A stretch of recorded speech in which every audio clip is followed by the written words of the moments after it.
Olá, bom dia para você. Como você passou de ontem para hoje?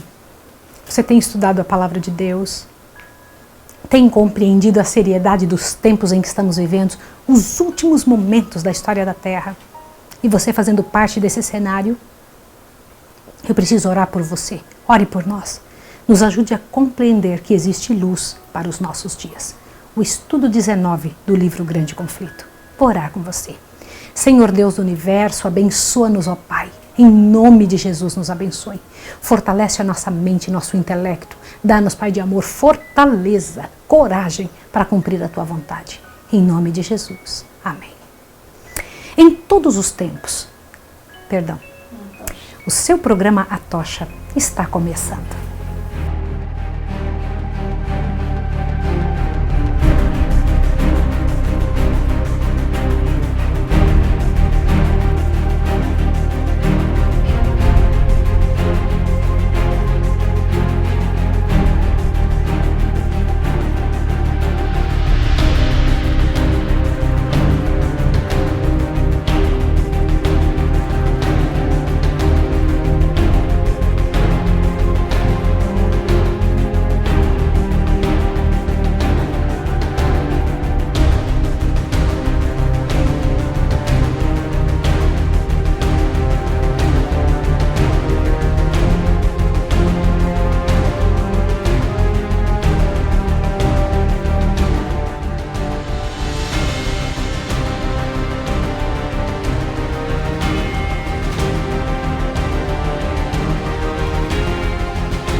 Em todos os tempos, a Igreja de Deus tem sido preparada e chamada à existência por muitos meios que nosso Deus tem, por métodos até mesmo muito semelhantes. Deus chama e os orienta de sua maneira, na tentativa de salvar-nos de nossa deficiência e misérias humanas e preparando-nos para encontrar um breve encontro com Jesus. Nenhuma lição na Bíblia é maior do que a de Deus, que prepara seus filhos e está dirigindo os acontecimentos que vêm existindo. Os homens são instrumentos nas mãos do Senhor para executarem suas obras. Nenhum homem, porém, por mais honrado que tenha sido pelo céu, conseguiu ainda entender completamente o plano da redenção e tudo o que está envolvido nele. O que isso quer dizer? Que seres humanos erram. Que seres humanos, por mais que saibam, não têm toda a verdade clara em sua mente. E a verdade é dada progressivamente. A verdade sempre esteve lá, o nosso conhecimento que é progressivo. Consegue entender? Às vezes compreendem mensagem para seu próprio tempo, mas além disso devem entender e andar pela fé. Do que eu estou falando? Exatamente do nosso estudo hoje, para você entender o que foi o grande desapontamento, tá certo? Para que você compreenda a seriedade deste tempo. O capítulo 19, nesse livro Grande Conflito, traz a seguinte informação. Os homens não compreendem plenamente o que Deus deseja cumprir pela missão que lhes confia. Não abrangem em todos os aspectos a mensagem que proclamam em seu nome. É claro, nem Daniel compreendia tudo o que escreveu, nem João, nem Miller. Porventura alcançarás os caminhos de Deus? Ou chegarás à perfeição do Todo-Poderoso? Jó 11, verso 7. Os meus pensamentos não são os vossos pensamentos, nem os vossos caminhos os meus caminhos, diz o Senhor. Porque assim como os céus são mais altos do que a terra, assim são os meus caminhos mais altos do que os vossos caminhos, e os meus pensamentos mais altos do que os vossos pensamentos. Eu sou o Deus e não há outro Deus. Não há outro semelhante a mim, que anuncie o fim desde o princípio e desde a antiguidade as coisas que ainda vão acontecer. Isso está escrito em Isaías 46, 9 e 10. Somente na mão do Senhor Deus é que está toda a verdade. A nossa vem sendo trazida para nós de maneira progressiva. Muitas revelações eram oferecidas aos homens por instrumentos que não entenderam em seu tempo, mas foram elas necessárias em tempo futuro. Nosso Senhor então abriu o entendimento dos que naquela época viviam. Pedro comentou sobre isso ao dizer que muitos do passado tinham escrito para o seu tempo. Isso está escrito em 1 Pedro 1, 10 a 12. Você imagina isso? Pedro tinha entendido que as pessoas que tinham escrito no passado tinham escrito coisas para seu tempo, não para elas mesmas. Imagine isso. Escreveram para nações ainda não nascidas. Eu achei tão bonita essa linguagem do livro Grande Conflito. Escreveram para nações ainda não nascidas. Para a nossa época. Para nós, muitas verdades foram escritas. E sofreram o dano de não entenderem completamente em sua época. Que legado, que entrega a nosso favor. Comparai o zelo santo com a nossa destacada indiferença, com os que os favorecidos tratam esse dom do céu. Indiferença comodista, indiferença criminosa, condenada, que se contenta em dizer que as profecias não podem ser compreendidas. Embora não possamos entender os conselhos celestiais, mesmo assim, algumas profecias não são entendidas pelo erro e negligência de nossa própria raça humana. Muitas vezes, nossa mente obscura e sem condições, envolvida pelas ideias pré-concebidas, não consegue chegar a uma compreensão que Deus possa aproveitar. Mesmo os discípulos que viveram com Jesus não chegaram a compreender seus ensinos e se viram despreparados para o que Jesus tinha dito tantas vezes a respeito do que iria acontecer com ele mesmo. Acharam que Jesus estaria inaugurando um reino terrestre, quando Jesus, ele mesmo, insistia que seu reino não era deste mundo. E por que pensavam assim? Ideias pré-concebidas. Cristo viera no tempo exato, da maneira correta, mas até mesmo os seus não tinham mente pronta para entender tudo o que dele ouviam. Foram desiludidos quando esperavam que Jesus ficasse com eles, e não que Jesus fosse embora para o céu. Sofreram então uma grande desilusão. Você consegue entender o que eu estou lhe falando? E por que foi que Jesus, que morava junto com os discípulos, não os privou de passar por essa desilusão? Jesus estava falando com eles todo o tempo: meus filhos, meu reino não é deste mundo. Mas eles esperavam: Jesus vai subir no trono de Davi, vai nos fazer poderosos de novo, vai livrar o povo judeu do povo romano. Mas Jesus falou tantas vezes, eles não conseguiam entender. Por quê? Porque a mente estava cheia das ideias de que o reino de Deus era neste mundo. As ideias pré-concebidas têm essa capacidade de anular a verdade. Não foi diferente com Miller. Miller acertou em tudo, errou numa coisa muito séria. Mas antes eu preciso te mostrar uma coisa aqui. Por favor, observe. Olha só. Sobre os discípulos. Conquanto a noite de tristeza caía tenebrosa em redor dos seguidores de Jesus, não foram eles contudo esquecidos, diz o profeta. Se morar nas trevas, o Senhor será minha luz, e me trará luz, e me verei a sua justiça. E eu mesmo verei a sua justiça. Nem ainda as trevas me escondem de ti, mas a noite resplandece como o dia. As trevas e a luz para ti são a mesma coisa. Deus falou: aos justos nasce a luz nas trevas. E guiarei os cegos por um caminho que nunca conheceram. Fá-los-ei caminhar por veredas que não conheceram. Tornarei as trevas em luz perante eles, e as coisas tortas farei direitas. Estas coisas lhes farei e nunca os desampararei. Mesmo que os discípulos tinham errado, o Senhor não tinha desamparado a eles, compreende? Perceba então, olhe bem.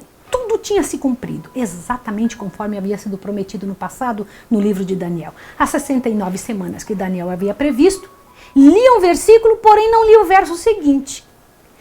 Tudo havia se cumprido e agora estavam os discípulos vivendo o momento em que Cristo seria cortado. A palavra de Deus diz que seria cortado o cordeiro, né? O cordeiro seria cortado. Mas eles não entenderam e ficaram decepcionados. E Jesus não os poupou de serem decepcionados. E o reino de Deus, que eles declaravam estar próximo, foi estabelecido pela morte de Cristo. Este reino não era, como eles haviam sido ensinados a crer, um domínio terrestre. Tampouco devia ser confundido com o reino futuro, imortal, que será restabelecido quando o reino e o domínio e a majestade dos reinos debaixo de todo o céu serão dados aos povos dos santos do Altíssimo. O reino eterno, no qual todos os domínios o servirão e lhe obedecerão. Daniel 7:27. Isso só depois do milênio. Conforme é usada na Bíblia a expressão reino de Deus, designa tanto o reino da graça quanto o reino da glória. Eu preciso que você entenda essa diferença. O que é reino da graça, o que é reino da glória. O primeiro, reino da graça, é apresentado por Paulo na Epístola aos Hebreus. Depois de apontar para Cristo, o compassivo intercessor que pode compadecer-se de todas as nossas fraquezas, então diz o apóstolo: cheguemos, pois, com confiança ao trono da graça, para que possamos alcançar misericórdia e achar graça. Este é o reino da graça, de Hebreus 4,16. O trono da graça representa o reino da graça, pois a existência de um trono implica de um reino. Em muitas parábolas, Cristo usa a expressão o reino dos céus para designar a obra da graça divina no coração dos homens. Assim, o trono de glória representa o reino de glória. E a este reino fazem referência às palavras do Salvador. Quando o Filho do Homem vier em sua glória e todos os santos anjos com ele, então se assentará no trono de sua glória e todas as nações serão reunidas diante dele. Este reino ainda está no futuro, isso ainda não aconteceu. Não será estabelecido antes do segundo advento de Cristo. O reino da graça foi instituído imediatamente depois da queda do homem, quando Adão pecou, quando fora concebido um plano para a redenção da raça culpada. Existiu ele, então, nos propósitos de Deus e pela sua promessa, e mediante a fé os homens podem tornar-se súditos seus. Contudo, não foi efetivamente estabelecido antes da morte de Cristo. Mesmo depois de entrar para o seu ministério terrestre, o Salvador, cansado pela obstinação e ingratidão dos homens, poderia ter se recusado ao sacrifício do Calvário. Você sabia disso? No Getsemane, a taça das amarguras tremia-lhe na mão. Ele poderia, naquele momento, ter enxugado o suor de sangue da fronte, abandonado a raça criminosa para que perecesse em sua iniquidade. Houvesse ele feito isso, e não teria havido redenção para o homem caído. Quando, porém, o Salvador rendeu a vida, e em seu último alento clamou, está consumado, assegurou-se naquele instante o cumprimento do plano da redenção. Ratificou-se a promessa de libertamento feita no Éden ao casal pecador. O reino da graça, que antes existiria pela promessa de Deus, fora então agora estabelecido. Compreendeu? A morte de Cristo tinha sido sua cruel decepção, mas foi exatamente isso que confirmou sua crença, confirmou que sua crença estava certa. Esse acontecimento abria a porta a todo filho de Adão para entrar em esperança no plano da salvação. Estava cumprido desencadear dos planos de Deus, mesmo em meio às decepções dos discípulos de Cristo. Mesmo com as esperanças desiludidas, tinham pregado as palavras da vida e a parte que entendiam. Mas quando Jesus ressuscitou, no caminho de Emaús, abriu-lhe a palavra e mostrou o que havia em toda a Escritura sobre ele. E então entenderam. Quando foi que os discípulos entenderam? Quando Jesus abriu quanto da Escritura? Toda a Escritura. Jesus não desejava que a convicção deles fosse por causa de sua presença, mas pela inquestionável verdade estampada nas Escrituras. Eu acho isso tremendo. Por quê? Jesus, olha, deixa eu tentar te explicar uma coisa. Jesus não queria que os discípulos se sentissem seguros por causa da presença dele, mas pelo que estava escrito na palavra de Deus. Quando Jesus abriu a palavra, então eles, agora eles tinham entendido. Compreendeu? O jeito de entender o que está acontecendo é abrindo a palavra, não ficar com um pedaço só, mas toda a palavra. Olha só. Era necessário que os discípulos tivessem fé inteligente, uma fé capaz de ser provada. Quando assim entenderam, lhe foi mudada a maneira de adorar. E o compromisso ficou ainda maior. E por isso, não me admira que vivessem no todo o templo, querendo ir para o templo todo o tempo para adorar. Eles podiam então dizer, olha só que coisa interessante, quando os discípulos entenderam toda a verdade de Jesus, eles começaram a dizer, sabe o quê? Presta atenção agora para encher o seu coração. Olha só. Haviam sido testemunhas da sabedoria e do poder de Deus e estavam certos de que nem a morte, nem a vida, nem os anjos, nem os principados, nem as potestades, nem o presente, nem o porvir, nem a altura, nem a profundidade, nem alguma outra criatura seria capaz de separar do amor de Deus que está em Cristo Jesus, nosso Senhor. Em todas estas coisas, disseram eles, somos mais do que vencedores por meio daquele que nos amou. Como é bom ter certeza do que se acredita, mesmo depois de termos sido decepcionados por nossa própria incompreensão.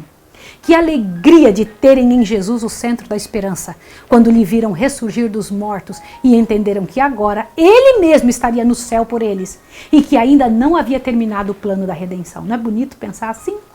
É muito interessante. Mas eu preciso te explicar alguma coisa sobre Guilherme Miller e a experiência dos discípulos. Por favor, observe isso aqui agora.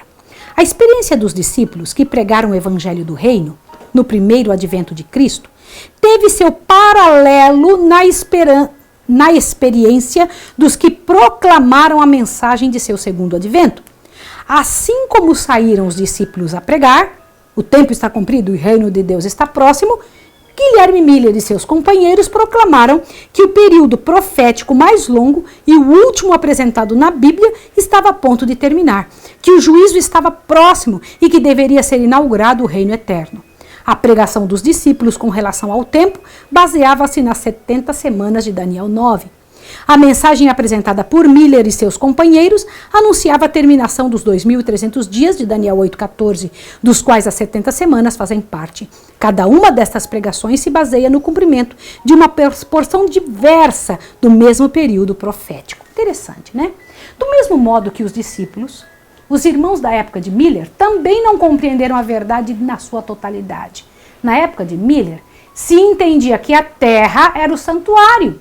E ao ler Daniel 8,14, baseado no erro existente em sua época, ele entendeu que o santuário a ser purificado seria a terra. E que pelo fogo ela seria destruída quando essa data ficasse completa. Na época do Antigo Testamento, a purificação do santuário era a última cerimônia que se fazia para terminar os trabalhos anuais, prefigurando os trabalhos de Cristo. E por isso pensavam que não havia erro em pensar que Jesus estaria vindo ao seu santuário, ou à terra, né, para eliminar os pecados, purificar dos pecados. Tanto eles quanto os discípulos erraram em acreditar num dito popular. Você entendeu o que eu estou falando? Miller tinha acertado toda a profecia. O que ele tinha errado? Em acreditar em algo que se falava, se dizia aqui no mundo. Conseguiu entender? E o fato de se dizer isso aqui, que era aceito como sendo uma verdade, fez com que ele errasse. Ele não leu o versículo seguinte. Não é muito sério isso? Não leu o versículo seguinte. Os discípulos criam que o reino de Deus era terrestre e se desapontaram. Os mileritas criam que a terra era o santuário de Jesus e que Jesus iria purificar e se decepcionaram. Entendeu a mesma coisa que aconteceu com os dois grupos? Essa decepção servia para purificar a igreja. Como assim? Sairiam dela ou permaneceriam? Tinham entrado nela por amor ao Salvador ou por medo de Jesus voltar e não estarem junto com o povo que estava se preparando? Entendeu? Olhe bem. E foi exatamente isso que aconteceu. Exatamente. Bem isso. Naquela época, meus irmãos, eu vou ler para vocês o que foi que aconteceu. Olhe bem aqui. É tão importante você entender que, na hora que a profecia não aconteceu exatamente como deveria, o que aconteceu com o povo? Olha bem, essa prova revelaria a força dos que com fé verdadeira haviam obedecido ao que acreditavam ser o ensino da palavra e do Espírito de Deus.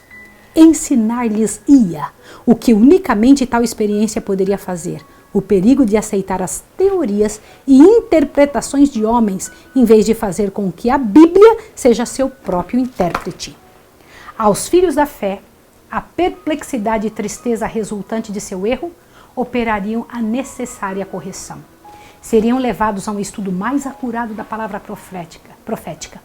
Seriam ensinados a examinar mais cuidadosamente o fundamento de sua fé e a rejeitar tudo que, conquanto amplamente aceito pelo cristianismo, não estivesse fundamentado nas escrituras da verdade.